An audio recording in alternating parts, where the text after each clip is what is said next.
Léa, tu es allée au cinéma, comme chaque semaine finalement, Finalement, j'ai taffé. Comme souvent. et tu vas nous parler des figures de l'ombre. Exactement. Alors, il s'agit d'un biopic, Les Figures de l'ombre, ou en tout cas d'une tranche de vie de 3 femmes de couleur qui travaillaient pour la NASA en tant que calculatrices et ingénieurs dans les années 60, donc en pleine guerre des étoiles avec le bloc soviétique. Le climat est tendu à cette époque. Kennedy et Martin Luther King ne sont pas encore assassinés, mais presque.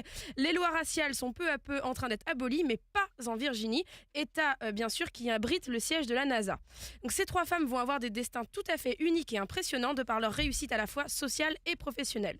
Alors, autant vous le dire d'emblée, le film est d'une lenteur abominable.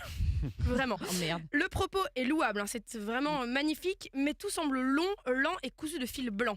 Les enjeux historiques sont énormes, on le sait, mais on ne ressent pas un seul instant cette tension. La faute sûrement à des dialogues peu consistants et à une réalisation trop classique du drame social, alors qu'il fallait en faire un thriller haletant. Même la course à la conquête spatiale contre la Russie n'est pas prenante. Quand Yuri Gagarin part dans l'espace, je me suis dit « ouais, cool ». Il faudra donc attendre plus d'1 heure pour obtenir un semblant de climax. La mise en scène fait le job, mais elle pourrait être fascinante si elle n'était pas si scolaire. Tout comme le film en général, il est sympa, juste sympa, alors que ça pourrait être un feel-good movie s'il n'était pas si ennuyeux. En plus, le message du film est simpliste. Le racisme, c'est pas bien. Le sexisme, c'est pas bien non plus. Ou l'inverse, on n'a pas bien compris. Ok, bon, c'est clairement le propos qui se veut féministe et antiraciste. En tout cas, c'est ce que le film dit. Mais ce n'est pas ce qu'il nous montre. On est face à des héroïnes archi soumises à la ségrégation, qui réussissent parce que les hommes blancs l'ont bien voulu et parce que tout simplement, ce sont des génies overqualifiés, ces femmes-là. Alors c'est sûr que la réussite est beaucoup plus simple avec une pile de diplômes et un cerveau résolument scientifique que pour une serveuse qui a un QI inférieur à la moyenne.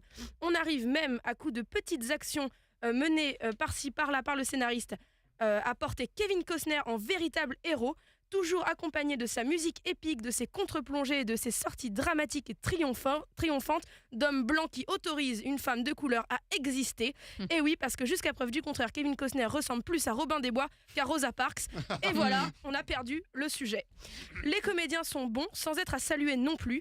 On notera l'agréable présence de Jim Parsons au casting, qui réussit l'exploit jusqu'alors impossible de nous faire oublier qu'il est l'incroyable et unique Sheldon Cooper. En même temps, avec un rôle ici si fade et des répliques si creuses, ce n'était pas si difficile.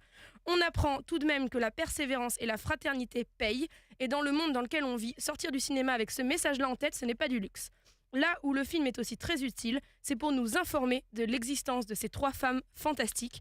Vous me connaissez, on en a déjà parlé à l'occasion de la sortie d'Un sac de billes. Je suis très très attachée au devoir de mémoire. Moi par exemple, je ne sais pas pour vous, mais je n'étais pas du tout au courant de cette très belle histoire avec ces 3 femmes qui travaillaient à la NASA, et je suis bien contente de l'avoir apprise grâce à ce film.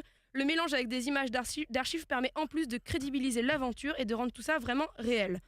Malheureusement, si l'intention est belle, ces 3 jeunes femmes, ces figures de l'ombre mériteraient une véritable place au soleil, et ça n'est pas dans ce film. Bravo. Bravo.